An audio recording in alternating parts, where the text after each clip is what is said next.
Grizzlies fans know it's the team that gives you the edge. Big River Steel does too. And much like the Grizzlies have recruited legendary talent, we want you to be part of our team. Are you ready to be part of something legendary? Then visit www.bigriversteel.com. That's www.bigriversteel.com.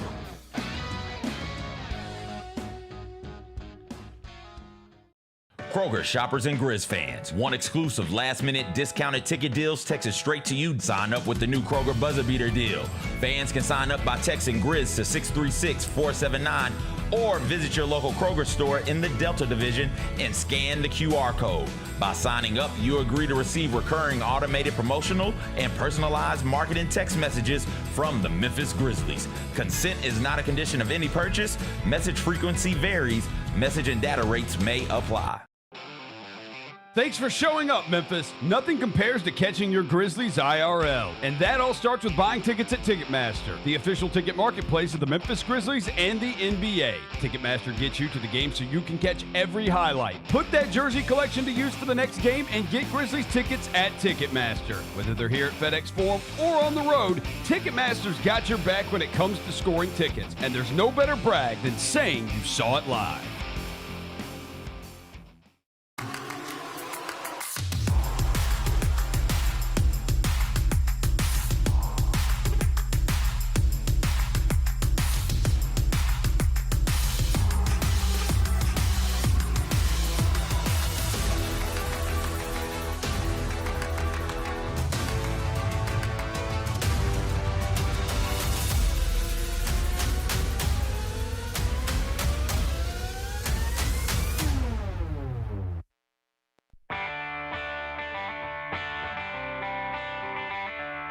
Live from the Built Ford Tough studio at FedEx Forum, it's the Gary Parrish Show, presented by Ortho South, on YouTube at Grind City Media and the official Grind City Media app.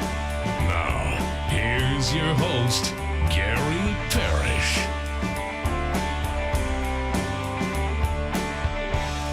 All right, I'm here. My name is Gary Parrish. I'm speaking to you from Midtown Manhattan, New York City. Bennett Doyle back in Memphis, Built Ford Tough studio, producing the program. Glad he's with me.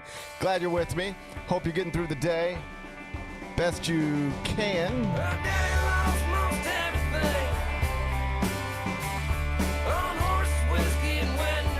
And I hope you made it down to FedEx Forum last night, because if so, you didn't get to see the home team win. Of course not. But you did get to see an all-time great be great, as Roser might say, IRL. We'll talk about it momentarily. First, though, quickly, let me set today's schedule for you. The next segment, Michael Wallace going to join me, senior editor, Grind City Media. I'm going to talk to him about a number of things, obviously the Grizzlies, but also Adam Silver's comments. He's the NBA commissioner, about his, let's call it, determination to fix the NBA's tanking problem in advance of next season. Michael Wallace will be here. I'll talk to him about that. We'll do it in the next segment. Finish talking to him, take a break, come back, do 5 more things you need to know, at which point we're going to discuss 5 previously undiscussed stories. Among them, the NCAA tournament restarts tonight. 4 games in 2 locations, Coach Cal and Arkansas. They're playing Tommy Lloyd's Arizona Wildcats. We'll get you ready for tonight's Sweet 16 games. We'll do that in about 40 minutes. USF, reigning champ of the American in men's basketball. They got themselves a new coach. I'll tell you who it is. We'll do that in just a bit. Will Wade headed back to LSU after just 1 season at NC State. Needless to say, NC State fans, even some of the media, not pleased. We'll walk through that. We'll do it a little later on in the show. Opening day in baseball was officially last night out in San Francisco. Rest of the sport gets going today. Paul Skeens, the reigning National League Cy Young Award winner and widely recognized best pitcher in the world. He's here in New York City. He's throwing against the Mets at Citi Field this afternoon. We'll get fired up about baseball. We'll do that in the 3rd segment. And Shia LaBeouf, this guy, he's back in the news. He's causing problems again down in New Orleans. This time he is heckling people as they leave a tennis training center. Like, you go to hit tennis balls and you walk out and the guy from Transformers is just yelling at you. It's a wild situation. I'll tell you more about it during a segment we call 5 More Things You Need to Know. Then we'll eventually do GP's carryout, and we'll call it a day. So that's the rundown. We got a lot to get to. But I did want to start with your Memphis Grizzlies because Game 72 of a scheduled 82 was played last night in downtown Memphis. As you know, the home team lost again. Oh, shucks. Oh, that's too bad. Final score, Spurs 123, Grizzlies 98. So that's 4 straight losses for the Grizzlies and a total of 12 defeats in the past 13 contests dating back to March 3rd. It's been an experience. If we don't get an A.J. DeBonsa at best or a Darius Acuff at worst, it'll be the latest bit of evidence after all of this that the world just isn't fair. Updated record is now 24 and 48. We'll get back to that in a moment. But first things first, Big Bet Bennett, good to see you on this Thursday morning. You too, man.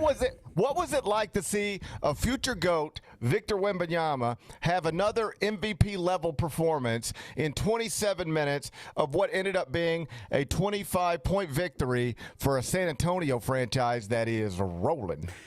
Yeah, he's pretty freaky. It was you could tell within the first couple minutes. Pretty freaky is a good way to put it. Frankly, the first minute that they were going to have absolutely no answer for that guy. And we get kind of talked about, like, is he going to have a career night because the Grizzlies don't have any bigs and, like, he's, the best big in the world right now. And, well, Jokic is obviously still playing as well. But they didn't really need him to do that, if we're being quite honest. Like, they moved the ball around really well, like they've been doing all season, got a big lead, and they didn't need Wemby to go massive last night. But yeah, you could tell immediately, okay, they're gonna have no answer for that guy, and he was just kind of doing whatever he wanted out there. You mentioned Jokic when the conversation turns to best big in the world, and I'm not here to have that debate today, but I think it is worth noting Wemby did make a point over the past week to highlight the fact that there are 2 ends of the court and defense is half the game. Yep. And when you factor in everything, I'm the best player in the world. I don't think he put it exactly like that, but that's what he was trying to say. There's 2 ends to the court, and when you factor in everything, nobody is more valuable than me. Give me the most valuable player. And when you frame it like that, it's hard to say he's wrong. Last night he took 15 shots. He made 8 of them. He finished with 19 points, 15 rebounds, 7 blocks, 3 assists, 3 steals, 27 minutes. Just incredible the way he impacts the game on both ends. Just incredible how he'll go for everything on the defensive end, no matter what it leads to, and is unbothered when it doesn't go his way. And it's always on to the next with him, which I guess brings me to the maybe the most viral sequence of the night. It happened inside FedEx Forum. It gives you the Wemby experience on both ends. Kyra, if you got it, let's watch Gigi Jackson punch one on Wemby, who was a little late to help, but was trying to help in a way that other bigs just don't. And then let's watch Wemby, like, on the subsequent possession, punch one on Gigi, who was on time, but a little too little. The whole thing happened in like 25 seconds. Kyra hit the button. All the way to the rim. Vassell 4 of 5 from distance. Gigi Jackson. Holy cow.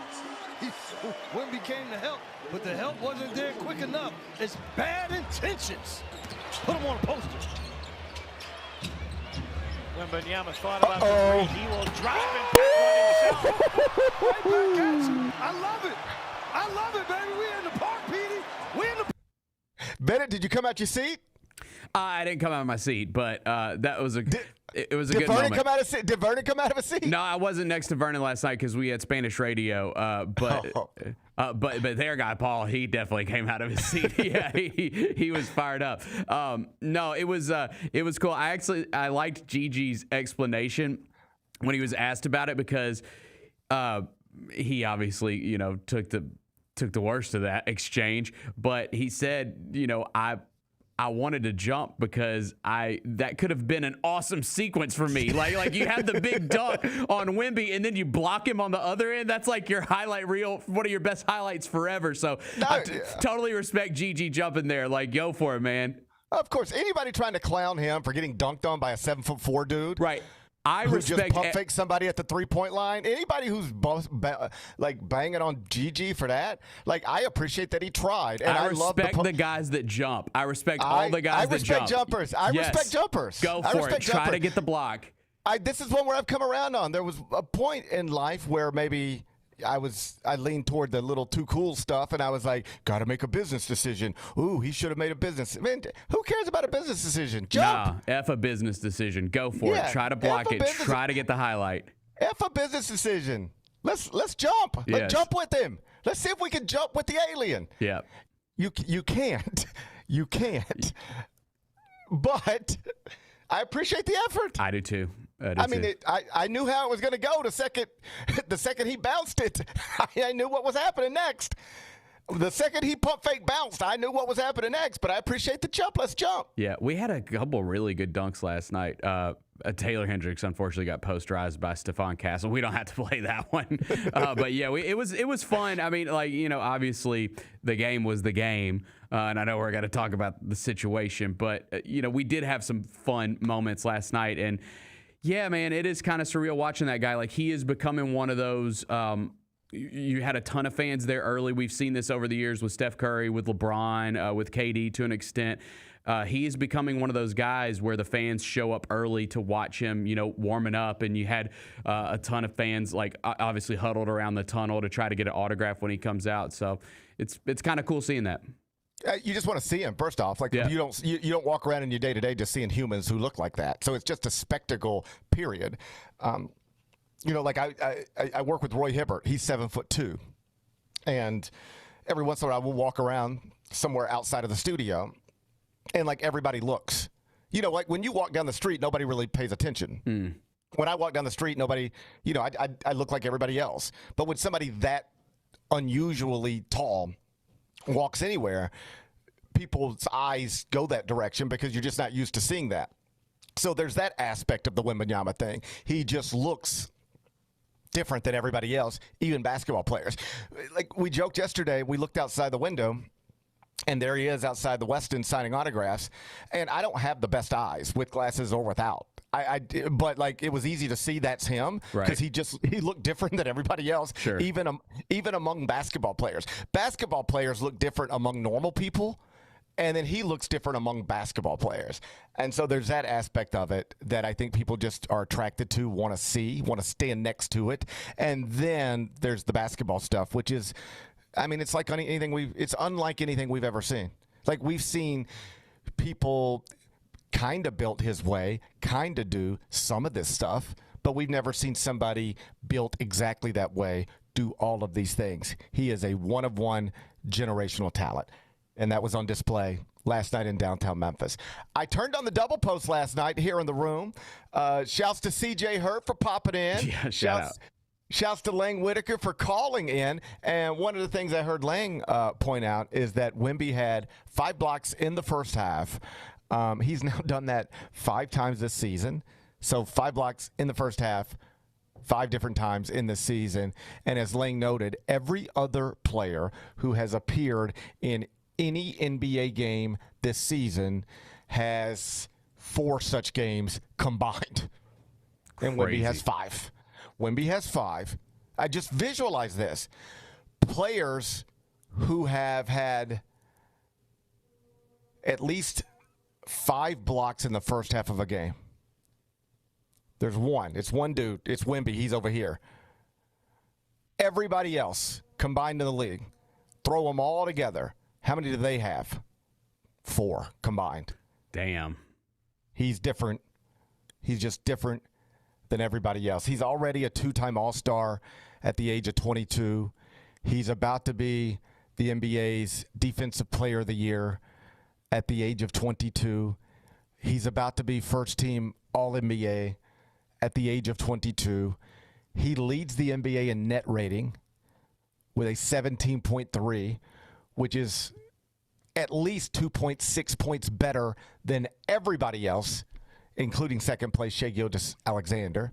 So even if SGA does go on to win his second straight MVP this season as more or less best player on best team, Wemby is going to finish top 3 in the voting, it appears.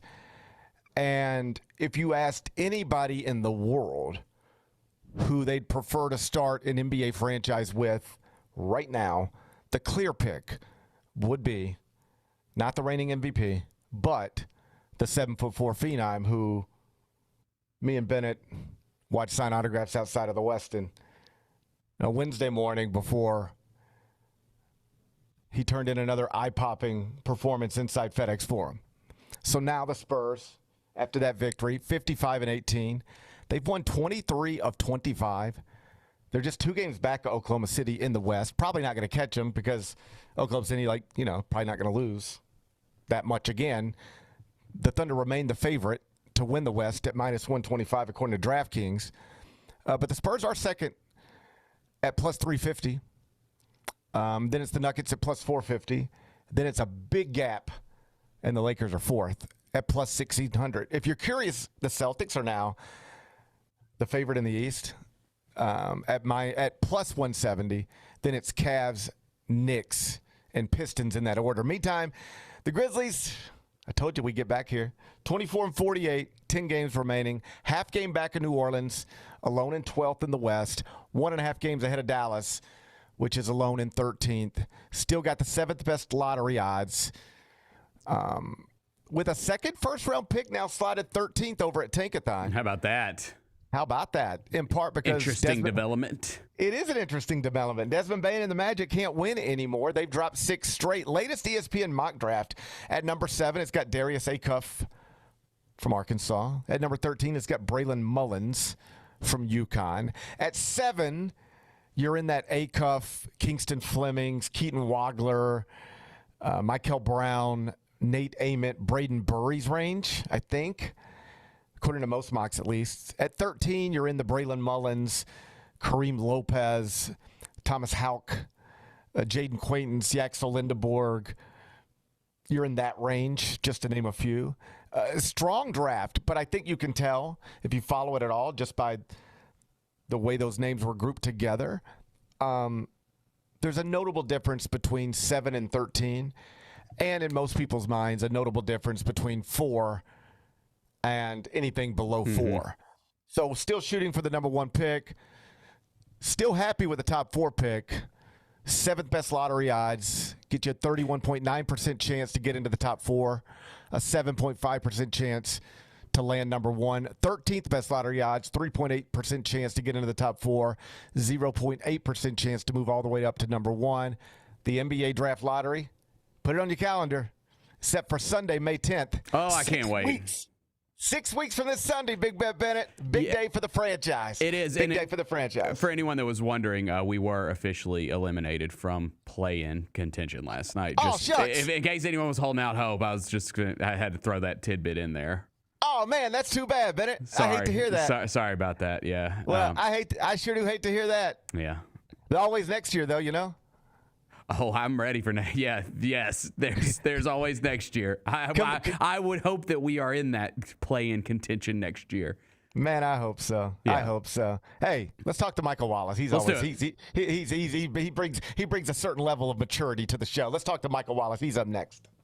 Sonic Radio. Welcome back to Sonic RNDIO. That spells radio with me, the CIO. This just in, the new Sonic $1.99 menu lets you build a crave-worthy meal for just $1.99 an item. Whether that's a creamy shake, crispy tots, or a quarter-pound double cheeseburger. This just out. Ostriches. They're mean, not very cute, and in my opinion, way too big for a bird. Don't miss the Sonic Fun 99 menu. 5 items, always $1.99. Live free, eat Sonic. Tax not included. See menu for details.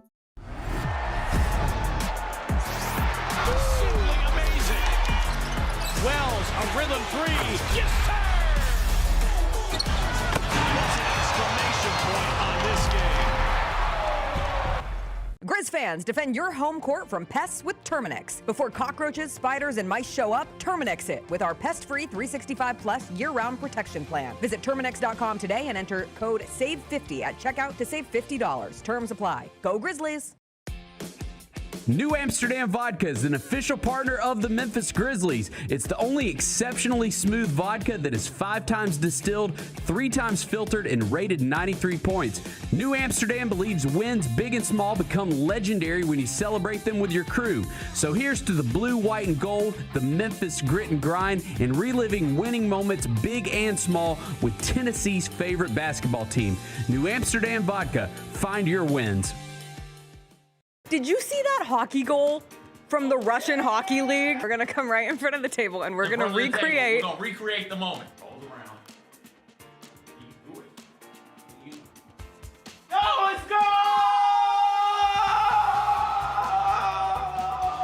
Tune in to the Jessica Benson Show with CJ Hurt live every weekday at 8 a.m. on YouTube at Grind City Media and the official Grind City Media app.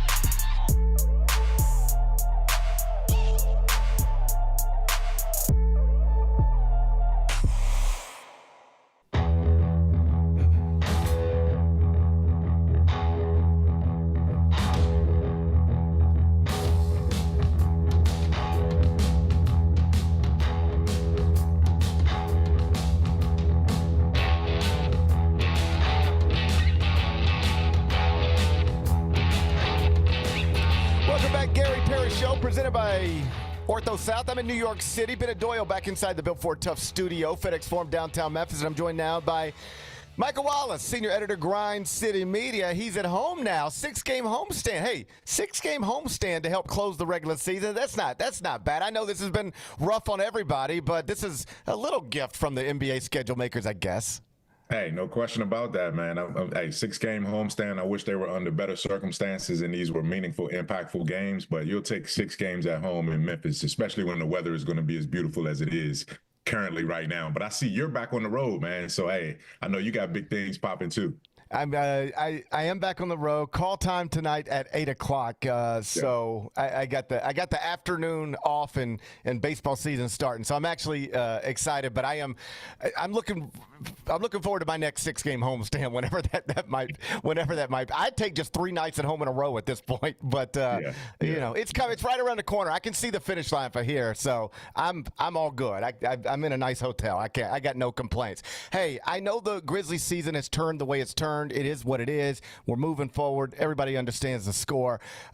It is still kind of cool that in a span of 3 days, Wednesday night and Friday night, we are going to see 2 all-time greats come into the building. And I don't mean to be like that guy. Like, isn't it cool that we have an NBA franchise? But it is cool that, like, Wemby was in town on Wednesday and KD's going to be in town on Friday. You know, in a season that's been disappointing, there's still some things to look forward to. And sometimes it really is just the superstar on the other roster.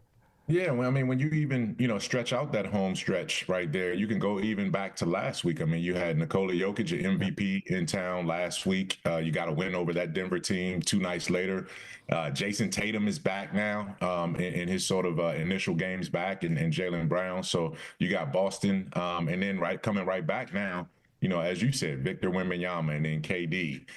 So you're in a stretch right now where these are premium tickets and premium opportunities to see not only playoff championship caliber teams, but NBA Hall of Famers at this point. Now, again, you wish your Grizzlies were a little more competitive and playing for something at this point. But as an NBA fan, I tell you what, I worked, in this building. I worked, around the league for a long time, and it never gets old seeing guys like that come through a facility and you have a chance to see them play. I want to ask you if you've ever seen anything like Wemby, because none of us have. There's never been anything like him exactly. But do you remember, in all the years you've been doing this, the first time you're in the building and you spot something that feels like it's just different than everything else, whether that was young Shaq or it could be KD or Steph? I'll let you take it. Just when you were like, oh, wow, this is I've been watching this for a long time. This is not like anything else. Yeah, I would say the first thing comes to mind is growing up and idolizing Michael Jordan, and then having a chance to be in the locker room interviewing him as a professional media member. Like that first time, I was like, wow, like this dude is actually real, right? He's right there. I'm asking him a question, and I hope I get the words out. You know what I'm saying? So that was the first wow moment I had in the industry. Physically, along those Wemby lines. Standing next to Shaq and realizing how forceful of a physical person he is, but also how agile he is. He's just he's a larger than life personality that fit the larger than life stature. And a lot of guys at that size aren't really that comfortable in their skin when they're that big. But the last one I'll add is this. I walked into an arena. I want to say it was either Madison Square Garden or Boston. It was one of the gardens, and it was during Yao Ming's first seasons in the NBA, and it was shoot around, and the dude was sitting down baseline tying his shoe, just tying his shoe about to stand up, and I walked up to him, and I was his height while he was sitting down. There you go. So when the dude stood up, what you saw was like tree trunks as calves. Like his calves was the size of most people's thighs. And, just the base that Yao Ming had at 7'5" with his lower body, that was just unworldly. And Wemby is the other way. Like you look waist up, and he's walking on stilts, man. And that's the way he is. And to play that way at that size, like a guard, is just phenomenal. I was on the sideline for CBS Sports Network for a Memphis UCF game a long time ago. Yeah. When Taco Fall was playing and was at shoot around and like did the whole like stupid little thing they want for, coming out of a timeout. And this is our sideline reporter, Gary Parrish's hand. And that's Taco Fall's hand. And it's like his hand is 3 times the size of my hand. So I had that picture because I think he played in like the Celebrity All-Star. He was on TV recently in something. And, my kids were like, who's that? And I was like, and so I pulled out that picture out of my phone and showed them that, so they got to laugh. And then I have a Michael Jordan moment like that too, because like we both kind of grew up, and Michael Jordan is this larger than life figure. Like it's like we were raised on, or at least I was raised on, if I could be like Mike. I mean, that was drilled into your head. Be like Mike. And so I've never really been around Michael Jordan much, but I was at a Nike like grassroots event, like the LeBron James Skills Academy or the Nike All-America camp. It's one of those things. And it was at a time where they were allowing NBA personnel to attend, which wasn't normal. And anyway, I just remember being in the gym, and you're used to there's Coach K and there's Coach Cal, and that's normal.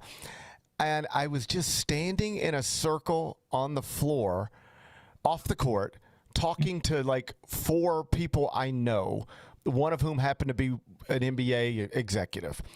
And we're all like 6 people standing around, right? That's the conversation. And I just feel a hand on my shoulder.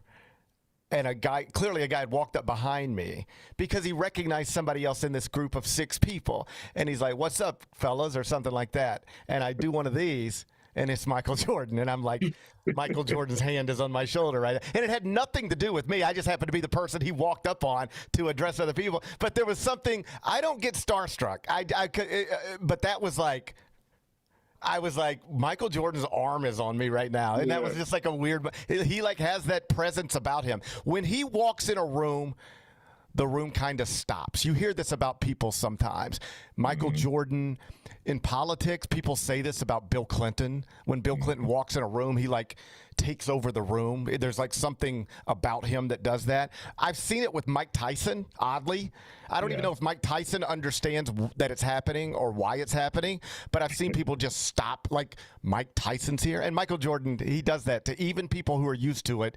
There's something about Michael Jordan being here that changes the dynamics of the room. Yeah, no question. And you were basically just a handrail at that point. Yes. You were a human doorstop, something for him to lean on while he talks to someone else. And I didn't mind it. And I actually have like weird things. I don't like people touching me, but I was like, I wasn't moving. I was just standing there taking it. Like Michael Jordan could have done whatever he wanted to my shoulders. It didn't matter. Right. You served the purpose in that conversation. That was my only purpose in that conversation, but I was happy to be involved in it. So you see Wemby last night. He does what he does. He made the point over the past week. Listen, I know there's people who average more points than me, and I got all that. But there's two sides to this thing. You know, there's offensive end of the court and defensive end of the court. And when you factor in both ends, he didn't put it quite like this, but this is what he was saying. There's nobody more valuable than me. And I don't disagree with him. Are we already at a point where at 22 years old, whether he wins MVP or not, he is the most valuable player in the world? I agree with that. I agree with that. And Shai Gilgeous-Alexander, you know, no fault of his own. Like, he's just going up against an otherworldly phenomenon when you look at the Victor Wembanyama case. And Wemby, he's the perfect combination. And I said about Shaq, you know, a guy that size normally isn't comfortable in his own skin because they were always the awkward big kid growing up, and they were self-conscious about their size. Wemby has no self-confidence. Like, he's comfortable in his own skin. He knows he's an alien. He embraces it. And the fact is, he comes out and says, listen, this is what I want. This is what I value myself at, and this is what we're going to do. Like, he has no problems being the heel. He has no problems rubbing, you know, people the wrong way with some of the things that he might say. But he does it in such a classy way. It's not a braggart, you know, he's not out there bragging and flexing and all of that kind of stuff. He's just matter-of-factly saying it. And he made a compelling case. I think he's the most valuable player on both ends of the court that we have in the league, not only because of what he does dominantly on the defensive end, but because of the impact that and the gravity that he commands offensively. Even when he's not in the play, he's controlling the tempo. And when you got four other guys on the court, whoever has the ball, all they got to do is take two dribbles and just throw it to the sky. And no matter where he is, he can reach it and redirect it to the rim. That's an unfair advantage. And we haven't seen that. The NBA, the basketball world, hasn't seen anybody impact the game like that since Wilt. Wilt was that dominant back in the day, and we don't have a lot of footage of that. But when you look at the numbers, those are the kind of impacts that he has. He should be the MVP. I don't know if he's going to get it, but he definitely will be in the top three. And this is one of the most compelling races that I've seen in a long time, because I can make equal cases for three different guys that deserve this award. And Wemby's 1, SGA's 2, and Jaylen Brown is 3, with Nikola Jokic being just off the cuff right there at number 4. Well, there's an interesting argument. It's a non-traditional MVP argument, but it's easy to make for Jaylen Brown when you just say, hey, his teammate, co-star, and in some people's mind, face of the franchise, tore an Achilles. And the Celtics started shedding stuff because they thought this was a wasted year. And look up now, and they are the favorite to win the East, and that is largely because of Jaylen Brown. You can make that MVP case. I don't think I would vote for it, but I wouldn't call you dumb if you did, and I wouldn't call you dumb for making it. So I think you've got the right three there. And obviously SGA, you know, that's an easy case. And I think the Wemby one's an easy case too. MVP voters, I guess there's a wrong answer, but there's at least 3 right answers right now. We'll see how the last few weeks of this season, how it unfolds. It is interesting the way Wemby talks, because he says words that if you just read them and they came from somebody else, you might say, like, who does this guy think he is? But it doesn't come across that way from him. He has the unique ability, and you know who else is like this? Cedric Coward. And I don't mean that Cedric Coward is Wemby. He's got a long ways to go. I just mean they both, I've noticed this, they're young people who seem mature beyond their years, which is impressive. I can't imagine being their age and having all these cameras on me and all access to everything. And like, I would be the cautionary tale. So I'm always impressed by people who aren't. So they both strike me as mature beyond the years, but this is what I'm talking about specifically. They both have they're very sure of themselves, very confident individuals. They're comfortable talking about that, but it does not come across the wrong way. It doesn't come across as cocky or braggadocious. It just comes across, it's a fine line, and they thread that needle perfectly in being confident but not cocky. I don't know if what I'm saying is clear, but I think you know what I'm trying to say. No, it is clear. And they both come across as informed. Right? There you go. You're never going to catch them not prepared for an answer, because they're thoughtful, they're cerebral, they're both well-versed and well-read. So they've done their research on things. They're knowledgeable. And when you have that, you're not ever in an uncomfortable situation. You and I interview athletes and celebrities and people like that all the time. And not everybody, as a matter of fact, the overwhelming majority of them are put in uncomfortable situations in media interview situations or one-on-one or scrum or whatever. Not everybody can nail that. And I've seen guys get much better than they were later in their careers than where they were when they started. I mean, I can name several guys that went complete 180. But there are very few guys that come into the league with that kind of wherewithal to be able to be excellent communicators, thoughtful in terms of their answers, and will be engaging in terms of what they're doing. And Victor Wembanyama checks off all of those boxes. It was like he was born to be in this moment, and he was made to be in this moment. And, I admire that. I marvel at that. And I wish that guy nothing but, like, when I see him and I watch the workout, like, the most fascinating thing, people talk about Steph Curry's workouts before games and how legendary those things are. And he's shooting all over the court and going into the tunnels and shooting from across the arena and all that kind of stuff. But when you watch Victor Wembanyama and what he goes through from the trainers and the performance staff just to get out on the court to get ready, he is getting stretched out. He's getting beat up. He's getting mauled. Like, guys are actually trying to do what it looks like, injure him in order to get him prepared for the physicality that he's going to take on the court potentially. To see him go through all of that and have to do that night in and night out just to get on the basketball court, I pray and hope that young man stays healthy, because he's going to be a treat to watch for decades to come. Last thing before I get you out of here, Adam Silver was once again, he's the NBA commissioner, of course, asked about tanking. It's a big problem in this season. It has been the, I think, dominant storyline of the last third of this regular season, even while Jason Tatum is back and the Celtics are the favorite in the East and Wemby is here, and there's a lot of awesome stuff happening, but the conversations tend to go back to tanking. Adam is insistent he is going to fix this, and it's going to be fixed in advance of next season. Do you have a fix that you subscribe to, and how effective do you think whatever the NBA does will actually be? I love the consistent, strong words and almost threats from Silver coming from the top of the league at that point. Because now the bottom line is that, yes, he does have the power to make executive order type changes to make these things happen, but they all have to be voted on by the Board of Governors. They have to go through the collective bargaining agreement to some degree. These things have to be sort of metered out in that process. But I love the strong arm approach that he's taken.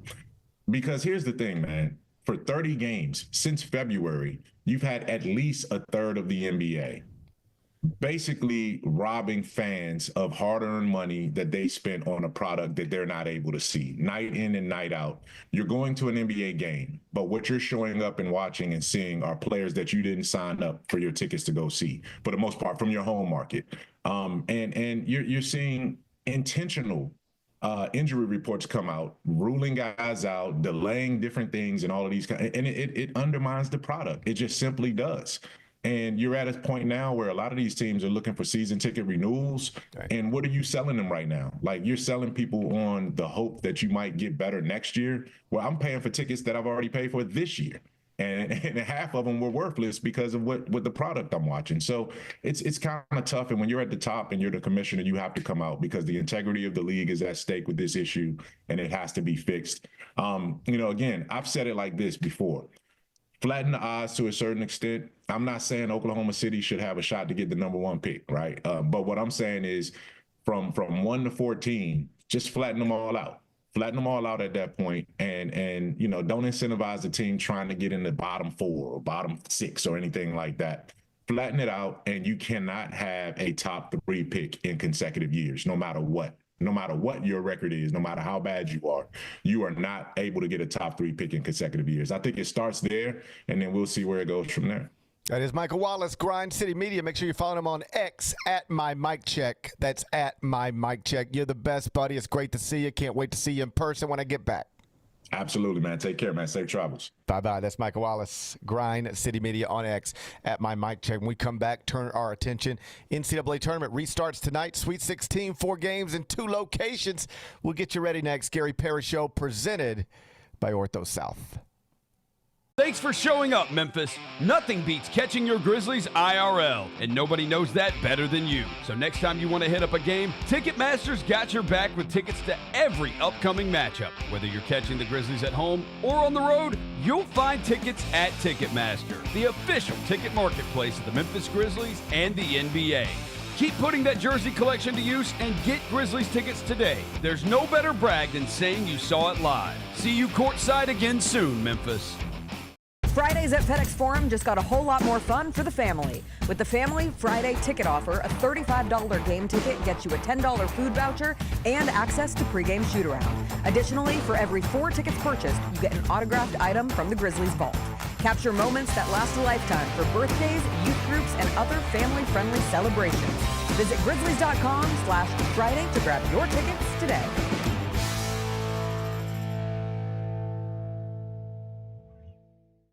Kroger shoppers and Grizz fans. Want exclusive last-minute discounted ticket deals texted straight to you? Sign up with the new Kroger Buzzer Beater deal.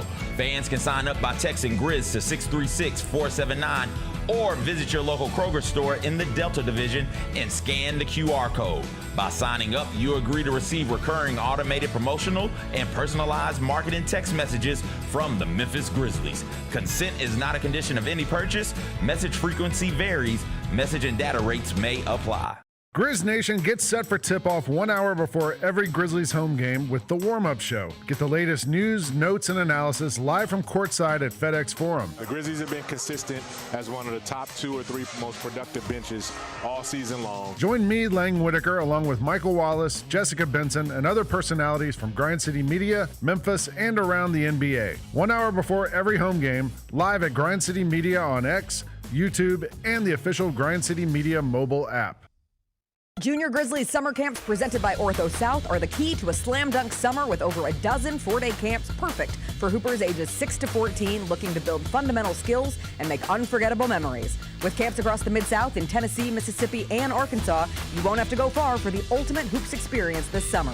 Registration comes with a Junior Grizzlies jersey, lunchbox, and a basketball to take home. Don't wait, space is limited. Visit Grizzlies.com/Junior Grizzlies today to secure a spot for a fun-filled summer. That's Grizzlies.com/Junior Grizzlies.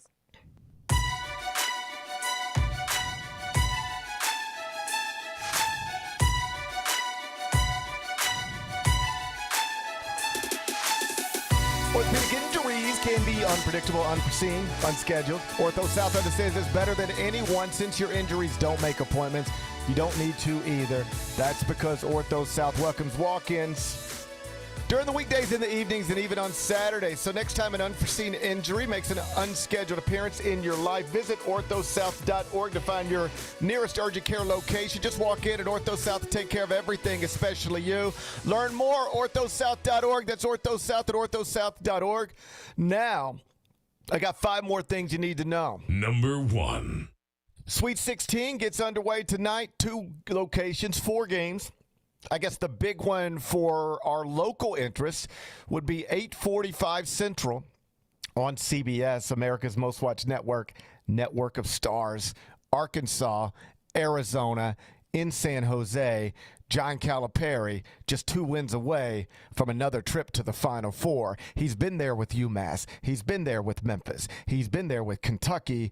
Bennett, can he get there with a 4th school, the Arkansas Razorbacks? I think he can. And I do have them getting to the Final Four. Obviously, this is a massive hurdle. His star point guard going to have to go big, though. He can.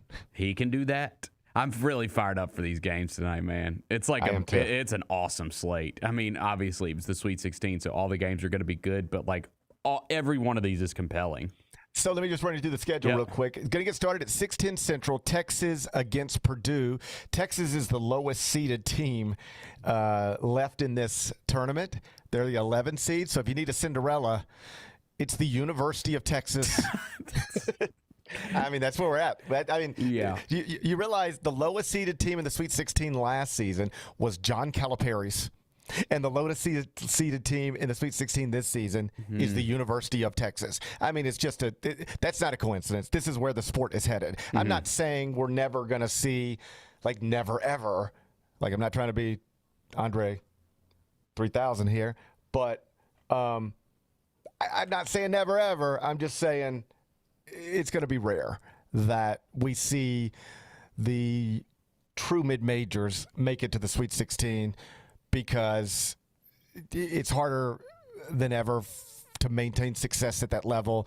And the way the brackets have unfolded the past couple of Marches is an indicator of that. So Texas-Purdue gets it started, 6:10 on CBS.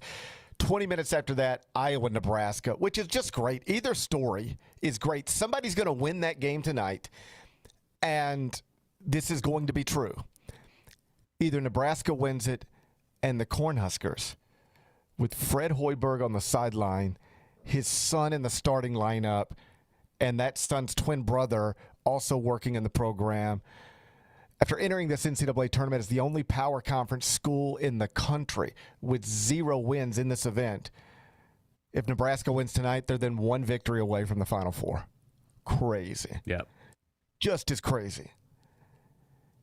If Iowa wins tonight, Ben McCollum, the 44-year-old former Division II coach, a man who was coaching Division II basketball 2 years ago in year 1 at Iowa, with his best player being a former Division II player that he brought with him, and multiple other former Division II players on the roster, and no future NBA players on the roster other than the point guard Bennett Sturts.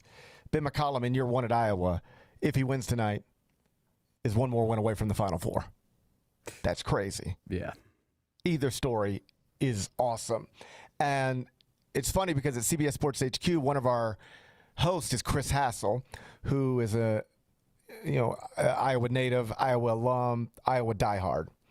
And one of the things he pointed out yesterday as we were talking about this on CBS Sports HQ is if you tell Iowa at the beginning of the season you're going to the Sweet 16, you're thrilled. Sweet 16 in year 1 under Ben McCollum, you take that every time. And if you tell Nebraska the same thing, they're thrilled. But now they're pitted against each other, and it's like, well, neither one of them want to lose to the other one. I mean, these are Big Ten rivals in a similar part of the country. Like, we were happy with going to the Sweet 16 if it meant that's where we lose to, Florida, the reigning national champion 1 seed. What are you going to do? But now it's you. We can't lose to you, so suddenly the stakes are higher than they otherwise would be. After that, you get the Arkansas-Arizona game, Darius Acuff, Braden Burries. If you are a Grizzlies fan watching lottery odds, looking for players who are going to be in the range where the Grizzlies pick, there's at least 2 on this roster that could be available if the Grizzlies are picking 7th, which is where they're slotted right now. That's Darius Acuff, the fabulous guard at Arkansas, Braden Burries, the likely one-and-done top 10 pick at Arizona. And then the nightcap, 9:05 Central, Illinois-Houston. This is probably the game of the night.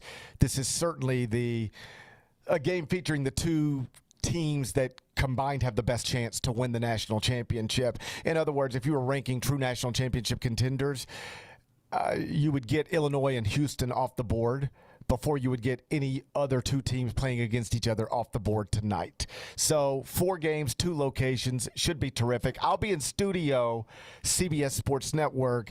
Call time, 7 p.m. Central. I think our show starts at 9 o'clock Central, so we'll be on the air while the games are going on. And I bet you're wondering, why would you be on the air while the games are going on? Everybody's watching the games. Yeah, we know. We know everybody's watching the games.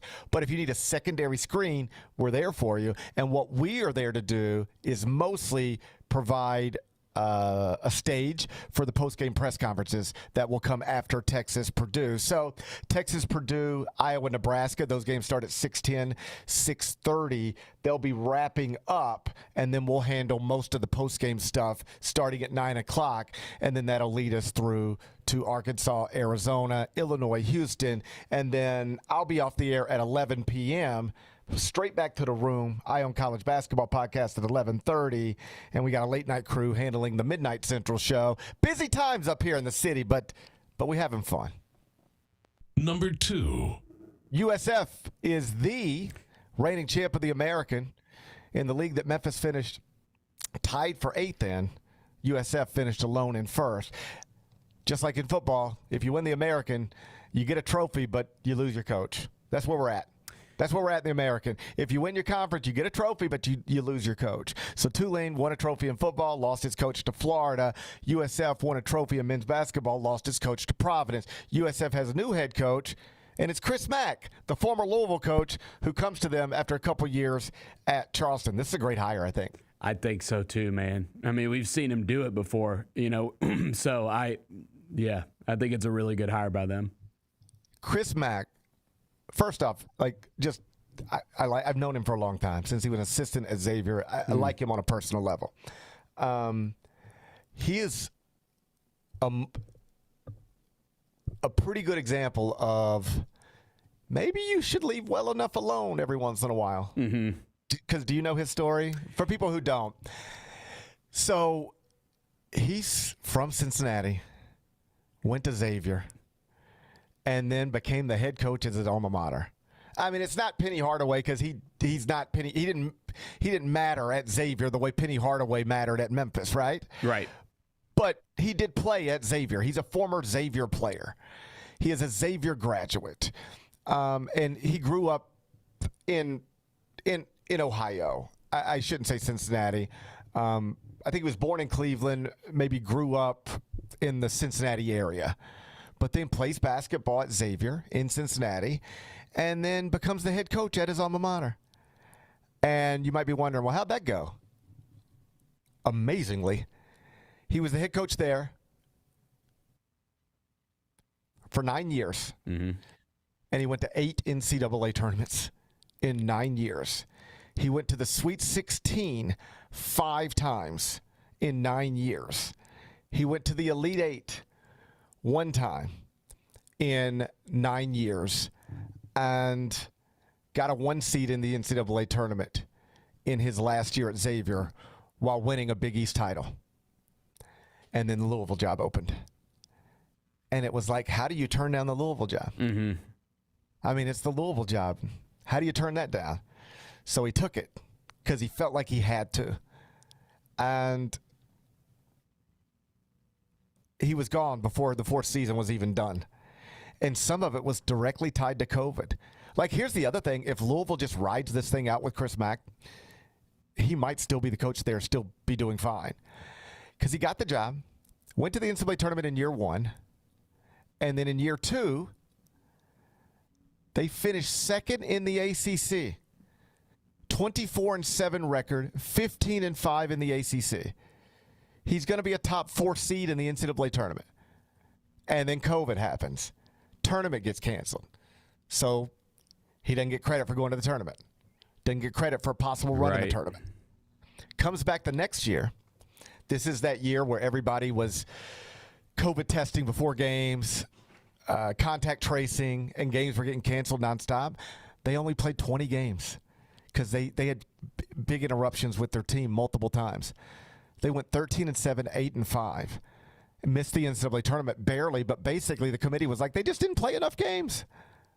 So COVID robbed them of the NCAA tournament in 2020 when they finished 2nd in the ACC, and then robbed them of too many games the following season, so they couldn't even make the NCAA tournament. Then he comes back 2021-22. This is the year where you had to recruit off of YouTube because you couldn't go out. Mm-hmm. So you just do and then they started 6-8, and the fans were turning on him, and it got ugly, and he was just like, let's negotiate. I can't do this anymore. It's crazy. But like, that's a good basketball coach the COVID really flipped his career upside down more so than maybe any college basketball coach in the sport. So he gets kicked out the sport, gets a big buyout, so he made a lot of money. I guess that's nice. Got to spend time with his kids. I'm sure that was great. But like loses the Louisville job and then gets the next job is Charleston, which is just, it's a good mid-major job, but it's definitely a mid-major job. And now South Florida, another mid-major job, but he was in contention for Vanderbilt when Mark Byington got it, and it's hard to argue that Byington shouldn't have got it because he's been great. But I thought at the time, like, if you're Vanderbilt and you can hire Chris Mack, you should do that. And that was 2 years ago. So if you're USF and you can hire Chris Mack, I mean, I think you should do that. He won 24 games in year 1 at Charleston, finished 3rd in his league, 21 games this year, 2nd in his league. So did an okay job there in a one-bid league. The American, how about this? Got better today. or got better yesterday with the hire of Chris Mack. He's an accomplished coach who's accomplished things in both the Big East and the ACC. And it's not like he's some, I guess by definition you can call him a retread, but it's not like he's some 68-year-old been bounced around a bunch of times. Right. Like he's still relatively young at 56. So it's a good hire for South Florida. I think a good hire for the American Conference. Number 3. Will Wade headed back to LSU after 1 year at NC State. NC State fans are fired up. I saw my some of my buddies who do LSU fans radio. are fired up. LSU fans are fired up. Yeah. Well, I mean, NC State fans are fired up too, just in a different way. Are they? They're fired up like pissed off, and LSU fans are fired up like woohoo, we got our successful coach back. NC State, the media in Raleigh, I got some buddies who do radio there, and they're upset. And I get it. Like, you hire this guy, he takes pictures to replicate Jim Valvano portraits. Yeah.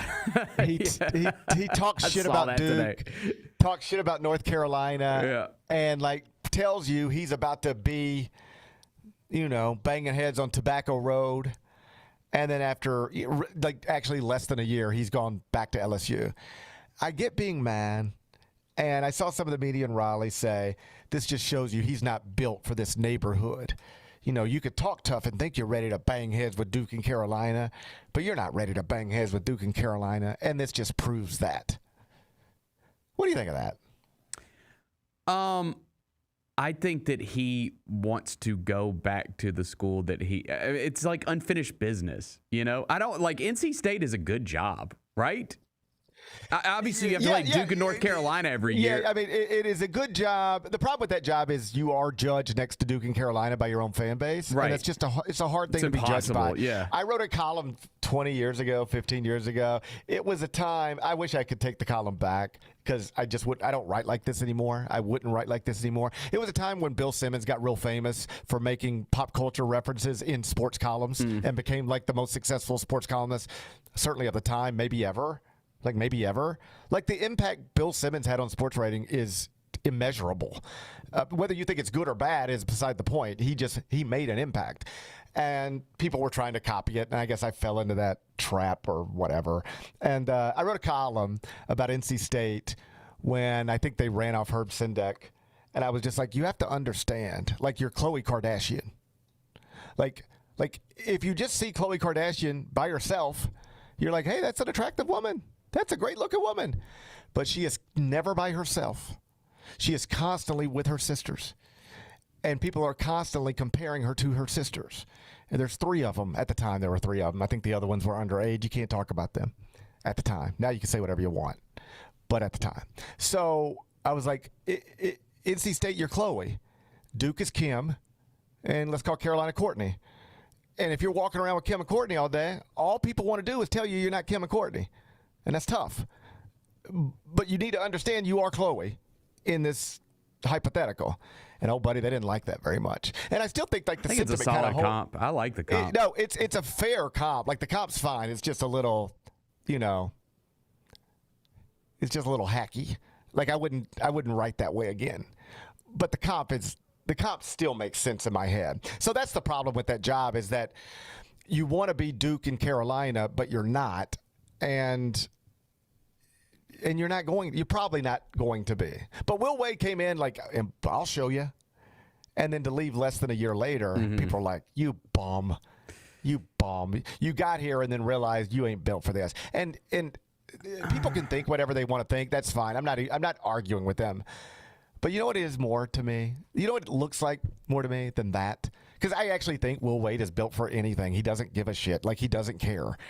And by the way, he's leaving the ACC to go to what the net calls the toughest league in the country. So, like, he's running to a tougher conference. That is undeniable. Maybe an easier neighborhood. You got the whole state of Louisiana to yourself instead of sharing the triangle with Duke and Carolina. But he's running to a tougher conference. That's a fact.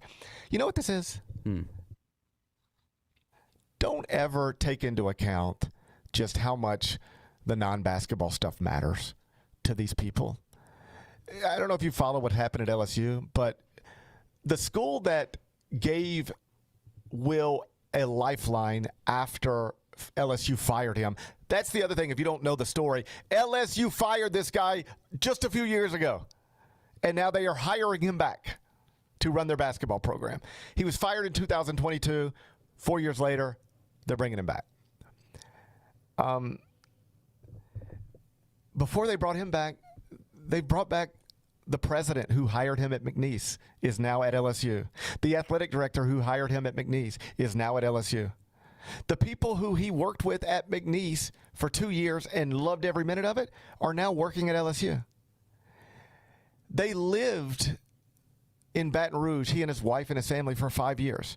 You don't think his wife's got best friends back there? You don't think the kids got friends back there? I mean, I'm not telling you they do. I'm just saying use your imagination. And at some point, when it became obvious the LSU job was going to open, and it's becoming clear that they are hiring people who are close to you, and you know, whether they deny it or not, these conversations are like, yo, man, you know, we get Matt McMahon out of here. Would you come back? Are you comfortable leaving Raleigh after a year? Then he talks to his wife. Hey, you want to go back to Baton Rouge? Like, they'll have us back. Like, we loved it there. We never wanted to leave. Like, we still go back there to see our friends sometimes. And now we could move back. We haven't really made those connections here in Raleigh. I love being in the SEC. I love being on that campus. I love the resources I know they're going to give me. I love the people who I'm going to be working for because I've already worked for them once. Remember, they're not the people who fired me from LSU. They're the people who hired me at McNeese. The people who fired me at LSU, they got nothing to do with LSU anymore. And so this makes sense to me. I think the easiest thing in the world is just to go, what a scumbag, leave NC State after 1 year. Except this makes sense to me. And I'm not even saying it's the right thing to do, and I'm not saying it's what everybody would do. But evaluating every aspect of your life and then saying, all right, where do I want my family to be for the next 5 to 10 years? Here, we just got here less than a year ago, and the truth is my kids might not love it. My wife might not love it. And I am constantly getting compared to Duke and Carolina. As long as we're listing things, let's put that on the list somewhere. Or we can go back to a place, man, we loved. And my wife loved this place, and my kids love this place. And the people I'm going to be working for and with, I love them. They're my best friends. I hate that I might have to do this under these circumstances. But I got two options here, and I really do think this is the way you have to think about it. I can make a hard decision today. I mean, deep swallow. All right, let's go. I'm going to do this. It's going to be difficult. I know what the chat's going to say about that comment. I didn't say a word. You know what I mean. Like, big gulp. Yeah. This is going to be hard. That's better. This is going to be a hard conversation to have. This is going to be a hard thing to do. But as soon as I do it and I wake up tomorrow, man, I am where I want to be with the people I want to be with. Or you cannot do the hard thing today because it's just too hard. I can't do it. Oh, man, everybody here is going to hate me. But when you wake up tomorrow, you know what you'll do? Every day you're at NC State, you'll wonder if you should have just pulled the trigger and gone, especially if it doesn't go well. You'll probably wonder even if it does go well, but if it doesn't, you will always regret it. And that's why I think every person in that situation free to handle it however they want. I'm just saying while the whole world's coming down on Will Wade right now, I can actually understand why he might do what he did. I do think it is. I completely agree. I also think it is extremely fitting that LSU now has like the most polarizing coaches in all of college sports in every major sport. Like it's Will Wade, Lane Kiffin, Kim Mulkey. Like it's like across the board. I don't know who their baseball coach is, but I'm sure he's a character. Like I mean, if he ain't got a red hat on, I'd be shocked. Damn. you know. I mean, they're committed to the cause in Baton Rouge, buddy. They ain't trying to trick nobody down there. All right. Hey, whatever the rules, we don't care. Whatever it costs, we don't care. However controversial it might be, we don't care.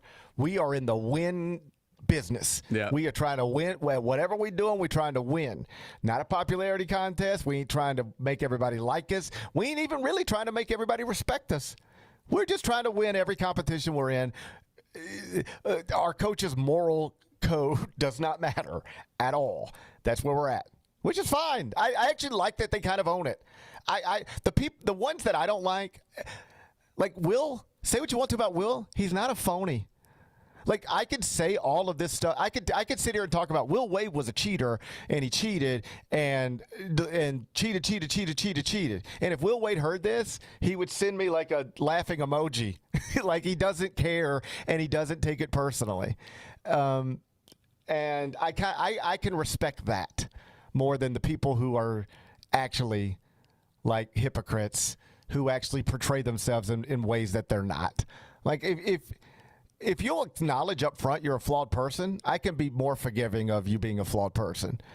And the phonies are the ones I have more trouble with. And Will Wade is not a phony. And I know people are banging on him today, but I kind of get it. And I'm not even saying I would do what he did necessarily, or that everybody should do what he did. I'm just saying when you talk through it from that perspective, I can understand how you reach the decision he made. Yep. Number 4. Opening day in Major League Baseball was last night in San Francisco. Yankees beat the Giants 7-0. It was on Netflix. I didn't see it because I was flying, but I gather Netflix, the reviews on the presentation of the game were not overwhelmingly positive. It felt like at least the reviews I read was Netflix made it more about Netflix than it did about baseball. And Yankees fans and Giants fans turning into the season opener wanted to watch a baseball game and not have a Netflix commercial thrown down their throat.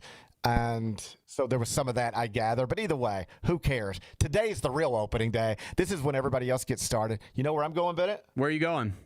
Citi Field. I'm going to Citi Field. How about that, man? You know what? You said you've never done opening day, right? I've never done opening day. I've done Subway Series. I've done playoffs. I've done all sorts of things. I've done Yankee Stadium. I've done Citi Field. I've done a lot, but I've never done opening day. And honestly, it kind of hit me.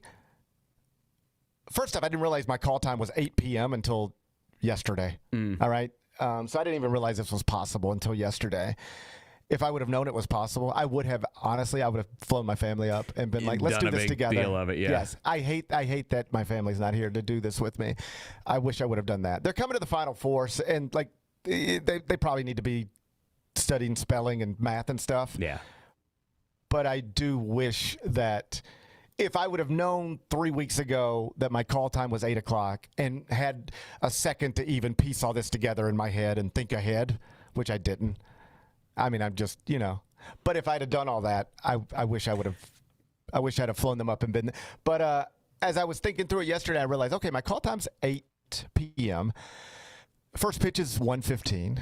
I can get there in time, get back in time. Mm-hmm. And as you in yesterday's show, and I was like, maybe the person who's going to go down as the greatest basketball player in the world is playing in downtown Memphis tonight. Like, I understand people are busy and, these things aren't free. But if you've got a chance, that's kind of a cool thing. Yeah. If you could go see the greatest, a possible – one day people really might call Victor Wembanyama the greatest basketball player who's ever lived. And last night you had an opportunity to go see him in downtown Memphis. So if I'm going to say those types of things out loud and mean them, which I do, the greatest pitcher in the world at the age of 23 – who could theoretically go down as the greatest pitcher who's ever lived. He's certainly off to one of the greatest starts of all time, Paul Skeens, is pitching against my favorite team 30 minutes away at a time where I am off work. Why would I not go? You got to do it. You got to do it, man. By the way, how many do you know off the top of your head how many Major League Baseball ballparks you've been to? No, but I keep up with stuff like that. I have a file. I could actually look it up. I keep up with everything. Okay. I could. You know what? This is how my spectrum is coming through loud and clear. Yeah. I keep up with everything. I love that you have a file. Let me see if it's right here. I think I have it somewhere. Is it ranked in order? Best to worst? No. I don't rank alphabetical order. I think I put them in alphabetical order because that's exactly the way you would do it if you were on the spectrum. I think that's true. Yeah, I think that's true. Okay, here it is. Okay, good. I've been to Angel Stadium. Okay, in Anaheim. Yep. I've been to Minute Maid Park in Houston. Uh-huh. I've been to both Turner Field and Truist Park in Atlanta. Yep. I've been to Old Busch and New Busch in St. Louis. Of course. I've been to Wrigley. I've been to AT&T Park in San Francisco. You did that not too long ago. No, that was a long time ago. Kelly and I went. My bad. Like 20 years ago, probably. Okay, go ahead. Been to Shea Stadium and Citi Field here in New York. Yep. Been to Nationals Park in Washington, D.C. Been to Globe Life Field in Arlington, down in Texas, Rangers. Been to Fenway Park to see the Red Sox. And been to Yankee Stadium to see the Yankees. That's it. That's the list. Pretty good, man. That's a pretty good list right there. You got a favorite? I mean, I know you're going to say Citi Field because that's your team, but like outside of that, Citi Field is great. I think AT&T Park in San Francisco was amazing. That's what everyone says. Everyone says that if you're a baseball fan, you should go see your team there. Well, Wrigley's incredible. Just like you walk in and you're like, man, this is just as cool as they say. Mm-hmm. Like Cameron, there's a few places like this. Cameron Indoor, you walk in and you're like, this is just as cool as it looks on TV. Allen Fieldhouse, just as cool. Wrigley and Fenway are those. They hit you like that. There's the Ivy. There's the Green Monster. If you're a baseball fan, you walk in there. You know, it's just like you walk in and then poof, there it is. And it's just like it hits you.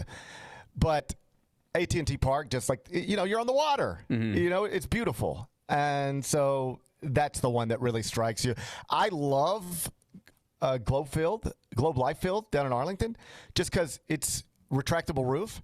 But like we were there in the middle of the summer, you walk in and it's like 72 degrees, perfect. And it didn't feel, it felt like you were in a baseball stadium, not necessarily indoors. It just had a nice feel to it. So, yeah, I've been to a lot of baseball games, but I'm looking forward to this. I think since you should definitely check out Camden Yards, just because you like the ballparks. Like I think you would. If the Mets go there, which I want to say that they do this year, but you should check out Camden Yards. We try to go every season now to a visiting park. Go see the Mets in an away game. Yeah. And I asked the boys recently where they'd like to go, and they said Dodger Stadium. They'd like to go to Dodger Stadium. And that makes sense. I don't know if that has something to do with L.A. or Shohei. I think it's Shohei as much as anything else. And just that big brand, yeah. Yeah, and big brand, I guess. And they won the World Series. So we might be going to Dodger Stadium. Either way, I'm going to Citi Field this afternoon. Nice. Wish me luck. Number 5. All right, real quick. Shia LaBeouf. This guy can't stay out of the news. Do you see his latest headline? Shia LaBeouf is living down in New Orleans, fighting in the streets. He's like, imagine if this were a real thing. Instead of people constantly shooting guns in downtown Memphis, it was Shia LaBeouf fist fighting. Terrorizing people. Yeah, like it'd be like, man, did you go to Silky's last night? Yeah.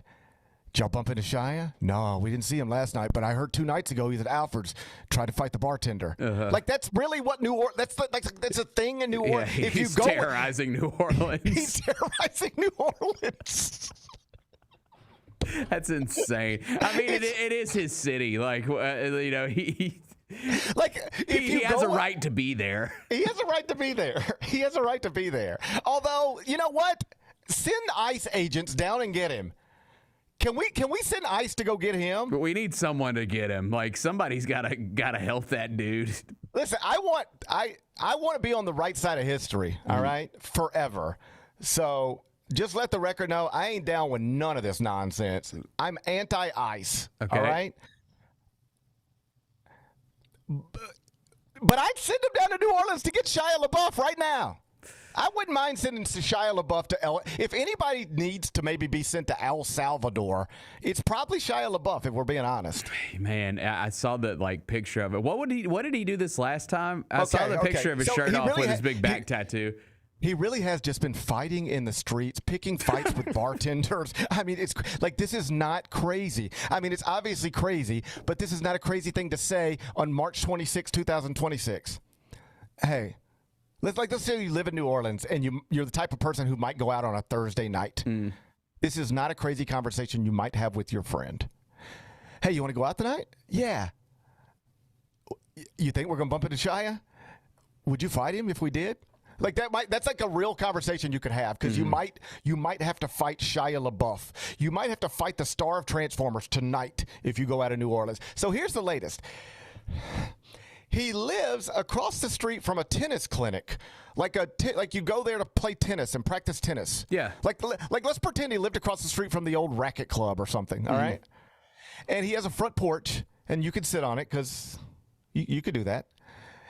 But when you leave the tennis center, you have to walk out of the door, and then like across the street, there's a house, and it happens to be Shia LaBeouf's house, and he has a porch, and he sits on the porch, and so he's just yelling at them when they come out. So you might like get in a good 3-set match against your buddy from the office, and you're like, all right, I'll see you later, and then you walk out, and Shia LaBeouf's like, hey, you want to play tennis with me?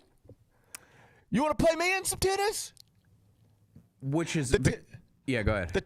The tennis clinic has sent an email to all of its members saying, no. there's a man who lives across the street. They don't even name him. There's a man who lives across the street who is yelling at our members, please do not engage. Which is weird because he's a very athletic guy. You would think that he would have some respect for these tennis players. He might even want to go join them.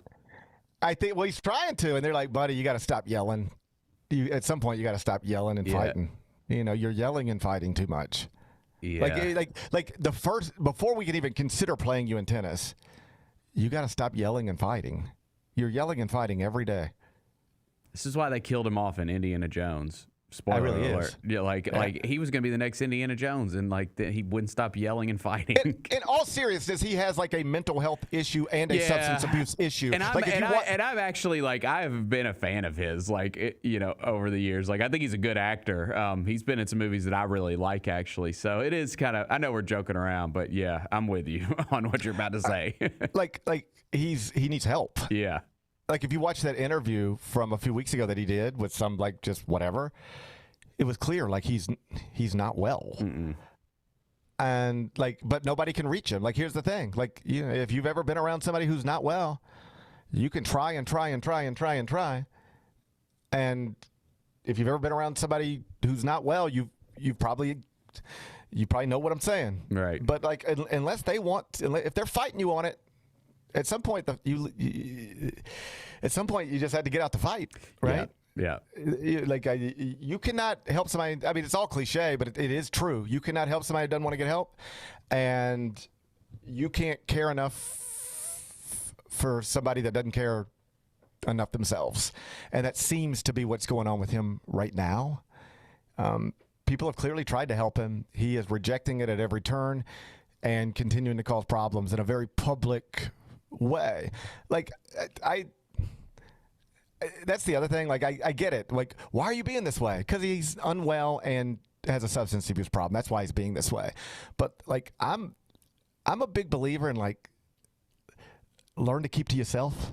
I'm not if you want to know the people I am bothered by the most, it is the people who can't just keep to themselves. Just leave me alone. You know how much easier the world would be if people just knew how to keep to themselves. Just like on the interstate. Hey man, we got to yell at each other on the interstate, or hey, we don't have to. Somebody accidentally bumps into somebody, and that turns into. You could just keep walking. It's fine. Hey, you don't have to. Hey, what are you looking at? Everything doesn't have to turn into something, but there's certain people in this world where everything turns into something with them. Trust me, I know. And it's always the same people. I got this guy I grew up with on, I see him on Facebook. And every day or every week, every month, I don't want to overstate it, but he's got some wild story he needs to tell you about how, man, the cops are just messing with him this time. And I'm like, bro, you look like me.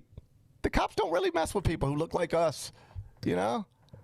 You've got to really go out of your way to get, I understand that police harassment and all that stuff, that's a real thing in this country, but not with you. How is it always you that's got these? You ready for this? I've never been bothered. Oh man, I went to Walmart and the security bothered me. I go to Walmart all the time. They never bother me. I get pulled over sometimes. The cops never bother me. I'm assuming it's probably you. And you know why? Because it's always been this way with him. His whole life, he can't just leave things alone. Just mind his own business. Just everything has to turn into the biggest thing. And so all these years later, it's still happening. Yeah. It's the best Facebook account by far. But it's just like he seems to be the only one that doesn't understand. Like, you're the problem every time. And Shia LaBeouf, like, from a distance, that's what it looks like to me. Yeah. Like, if you run around in New Orleans, like, in this bar, you end up in a fight. In that bar, you end up in a fight. At the tennis club, you end up in a fight. At some point, man, like, everybody ain't messing with you. At some point, you are the issue. Hopefully he'll figure that out someday. Yeah, I hope so. It ain't looking good, though, Bennett. No, it's not. It's not looking good. Anyway, I'll just keep refreshing TMZ. When something else happens, I'll let you know. Sounds good. All right, be back with Carryout. Grizzlies fans, dunks, dimes, and no-looks are great on TV, but nothing compares to catching them IRL. And that starts with buying tickets at Ticketmaster, the official ticket marketplace of the Memphis Grizzlies and the NBA. Ticketmaster gets you to the game so you can catch every highlight in person. From seeing your favorite Grizzlies stars up close to hearing the squeak of the sneakers on the hardwood. Put that jersey collection to use and get tickets at Ticketmaster. There's no better brag than saying you saw it live. See you courtside, Memphis.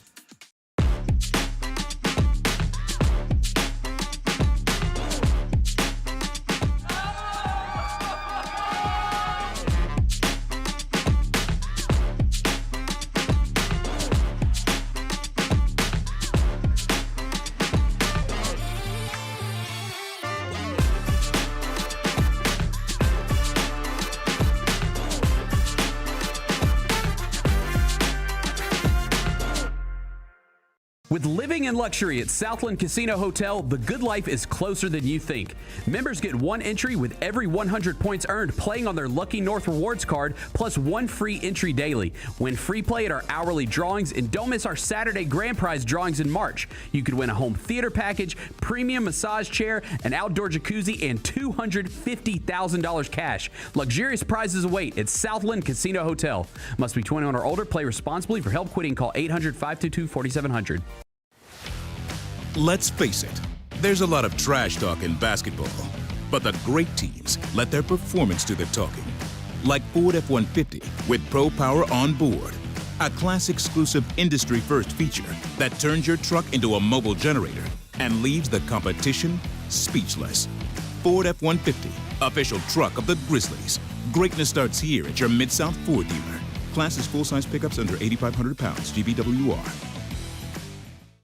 Each challenge is unique, so each game plan is customized to identify opportunity and the path to victory. It's true in basketball, it's true in banking. Grizzlies Checking from Pinnacle with personalized planning and advice. Play hard, bank easy. Open a Grizzlies checking account with at least $100 and a recurring direct deposit by May 30th, and you could receive a $200 direct deposit bonus into your account. Details at grizzliesbanking.com. Member FDIC.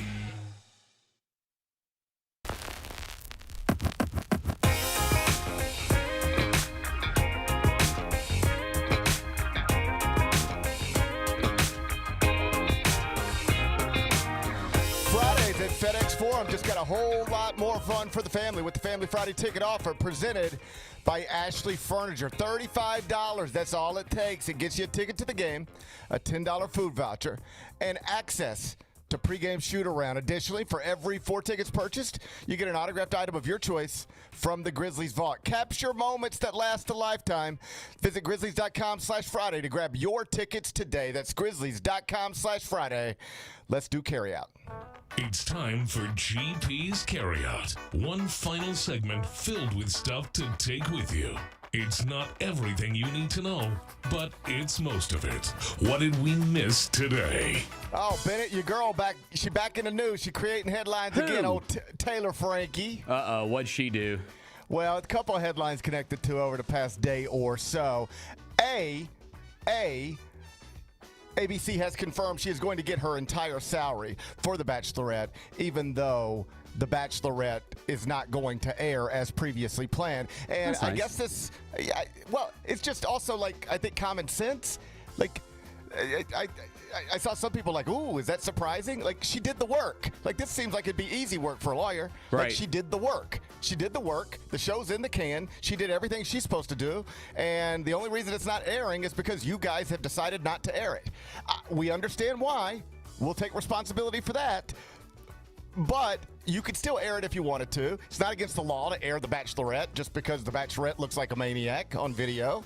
So you could air it if you wanted to. You're not. That ain't on her. Give this woman her money. That makes sense to me. You would disagree with that. No, I'm glad. Hey, get that paycheck. It's all good. I had a magazine try to pull one of these on me one time. Oh, you did something and they didn't want to pay you? I back when magazines were a thing, you'd write for magazines sometimes. I love magazines.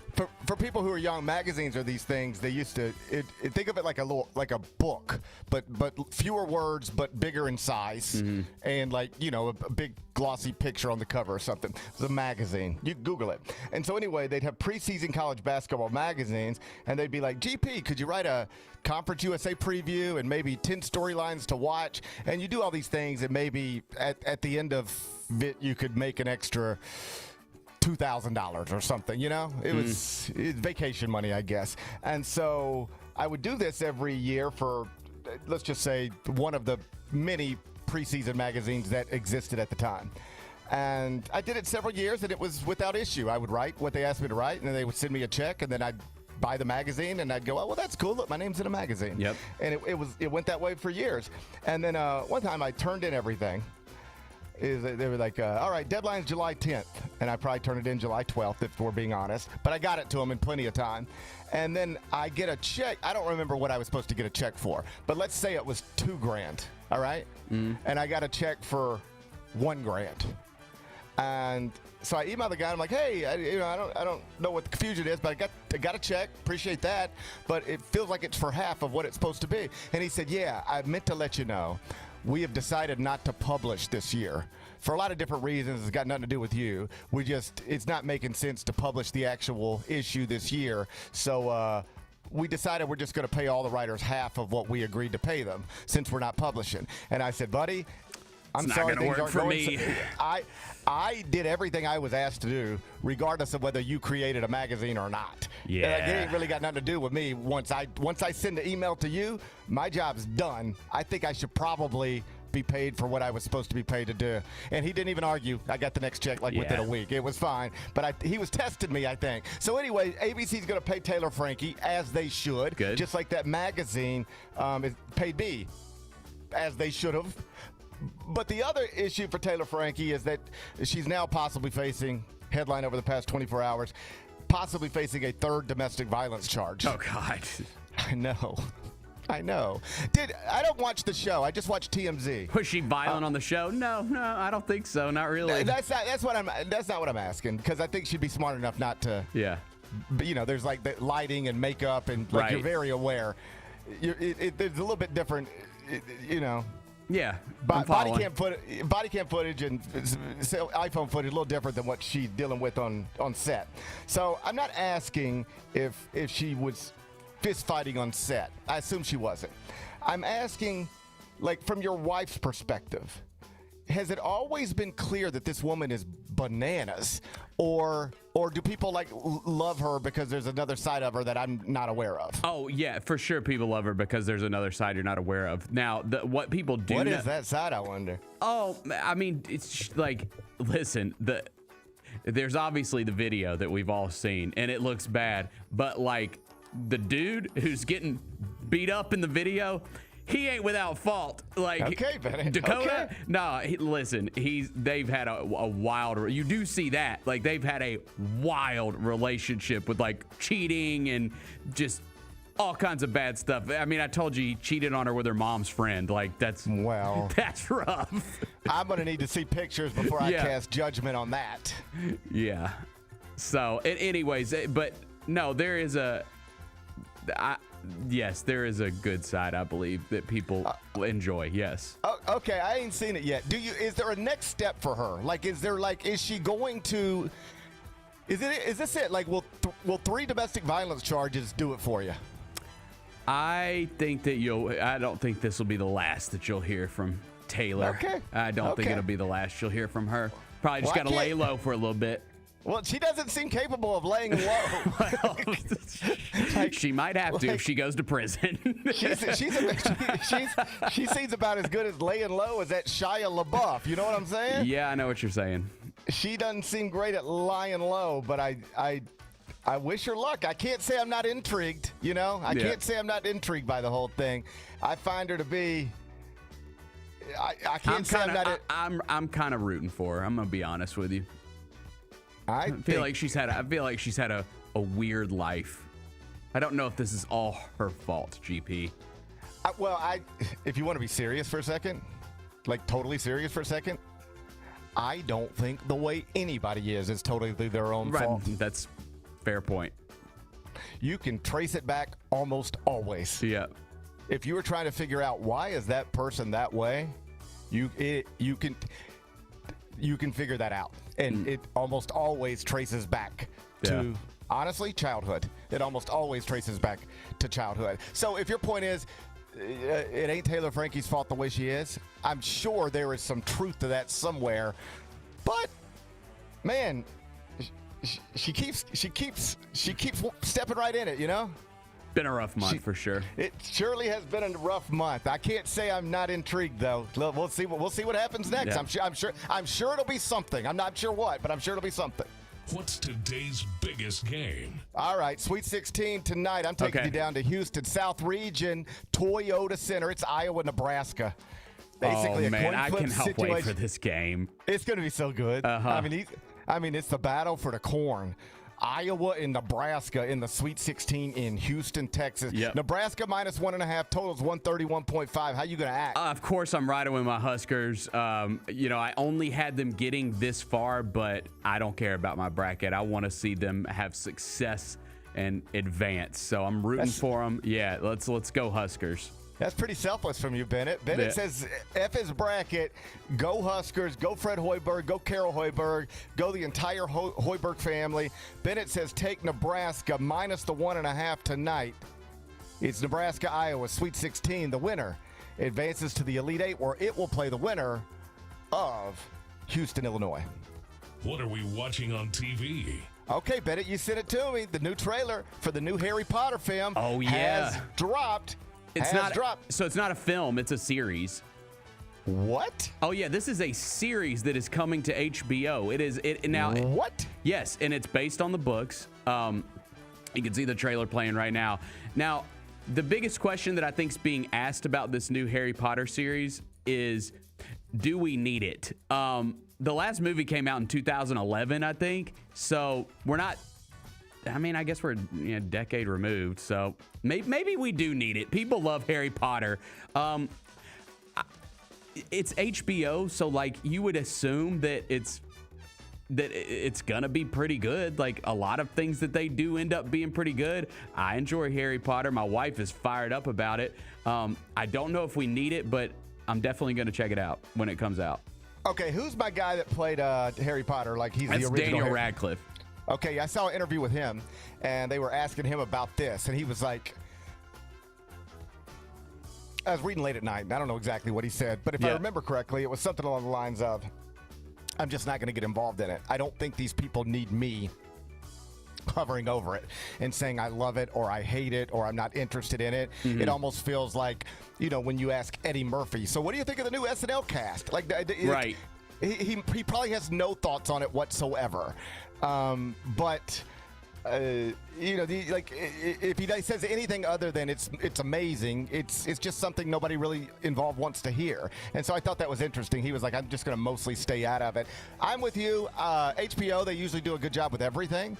Like I'm watching 2 shows on HBO right now, both of which are enjoyable. They're very different shows, but both enjoyable in their own ways. And so I'm not into the Harry Potter thing. Like to the extent I've seen them, it's just like with the kids want to go. It's on around the house. Yeah. I don't know anything about it other than the very basics. But I know people love it, and I know people are excited, so this is something to get excited about. Yeah, I think so, too. I mean, I loved those movies. I didn't read the book like my fam did, but I didn't. But I enjoyed the movies. We went and saw them in theaters, so Yeah, we're in. We'll check it out for sure. I'm excited. Right. Let's go. Right. Yeah. The first trailer is out. You can find it wherever you find trailers. I think YouTube's a good place for that usually. Yeah. Yep. What's the best thing we've read? Well, I don't know if it's the best thing, but over at CBSSports.com, we have published expert picks where each of our writers picks the games in the Sweet 16 straight up and against the spread.